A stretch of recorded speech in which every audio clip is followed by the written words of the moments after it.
My teacher told me to use NoodleTools. I wonder how you do that.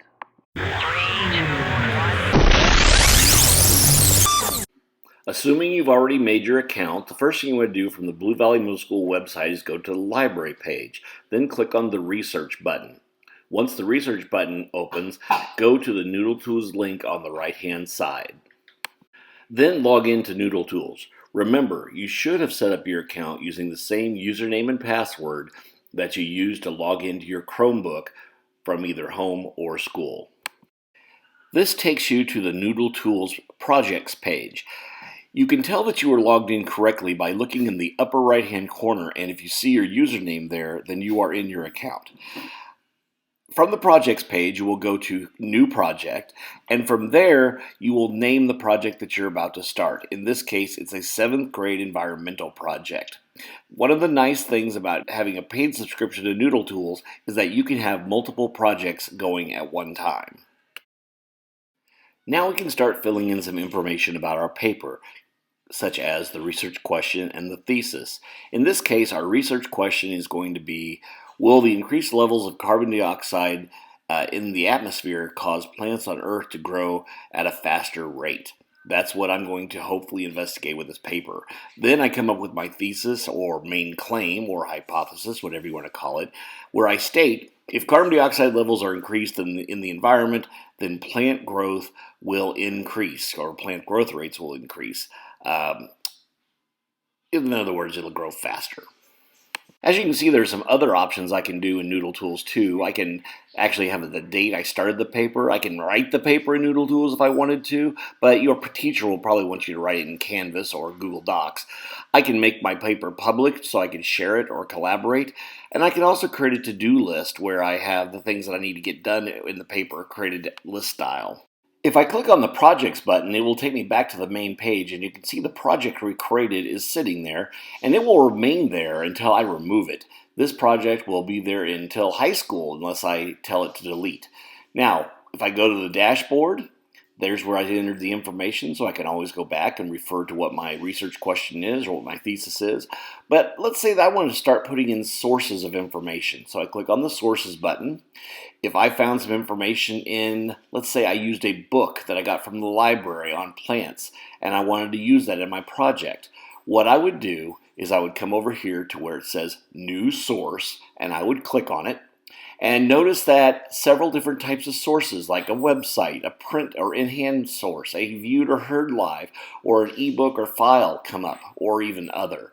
But I'm going to say, since this was a book that I used, I go to print or in-hand.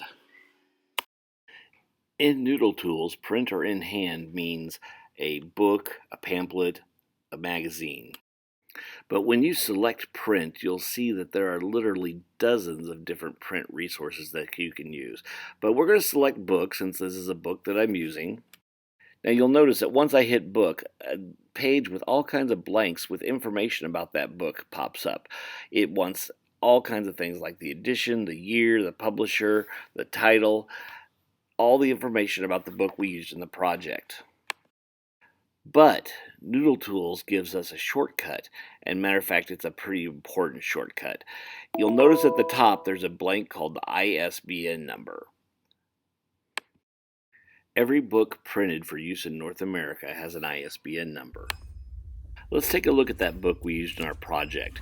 We took the book How Plants Grow off the shelf, and once we have that book, we open up the cover and we see something called the title page.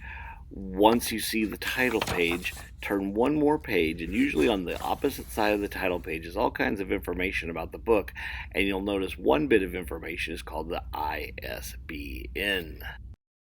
Here's how NoodleTools has made this very easy.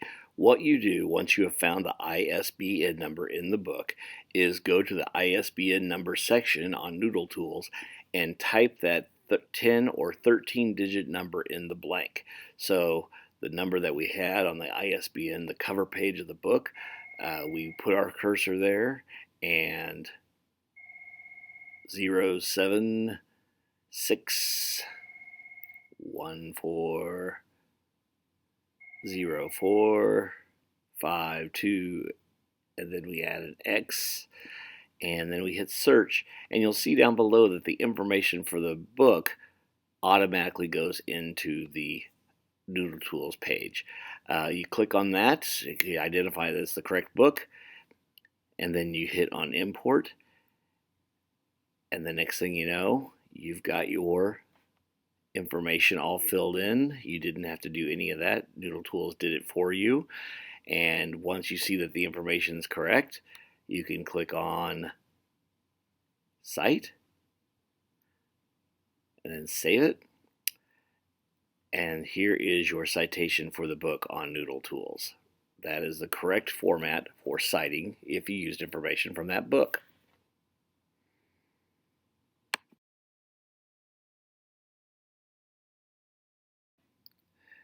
Very often you'll need to cite a source that isn't a book. NoodleTools can help you with that as well. If you're going to cite something that gave you information that wasn't a book, you'll go to the New Source, click on that, and instead of clicking on Print or In Hand, you have a choice of going to a database, a website, something that you viewed or heard live, or even electronic applications like files or ebooks or things such as that. So we're going to say we're going to cite a website. So we'll click on the website, and you'll see that dozens of options come up because there are so many things that can be broadcast on a website. You could do a film that is broadcast on a website, or a photograph, or perhaps a podcast. But what you're going to cite most of the time is in this box, which we're going to do just a web page. When you click on web page, a page will open up with lots of blanks, and the more of these blanks that you can fill in, the better your citation would be. Your URL is your web address, the date that the site was made, the date that you accessed it, the contributors are the people who made the website, the publishers are the organization that contributed to making the website.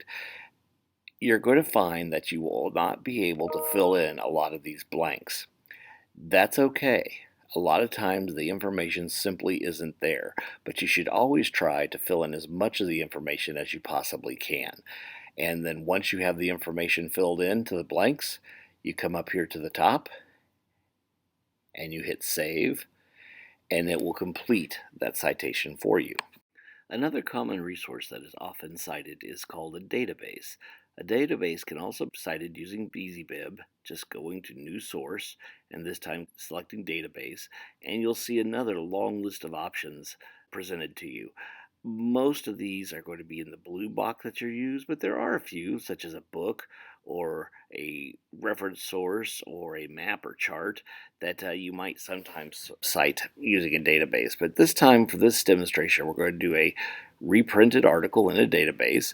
We click where it came from, which in this case would be a journal, and then you'll see another long list of blanks given to you that you fill in as much information about the database as you can, such as the URL, the month or day it was published, the month or day that you access it, the first name, middle name, or last name of the author, the name of the journal or the database it was presented in, contributors to the article, like people who also helped publish it, the editor, lots of different types of information. The chances are very good you won't fill in all those blanks, but you do need to strive to get as many of those blanks filled in as possible. And once you have those blanks filled in, then you go up to the Save button, and NoodleTools will create your citation. However, it is important to remember, though, that one of the advantages of using a database is that it will do the citations for you, and you can export it right to NoodleTools. When you have a database article you want, click on Export, click on NoodleTools, then hit Save, and the citation for that database article will go directly into NoodleTools in the correct format.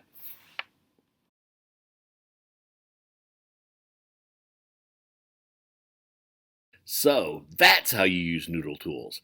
As always, if you have any questions, contact your librarian at Blue Valley Middle School, Mr. Hume, at wehume@bluevalleyk12.org. Good luck and happy noodle tooling!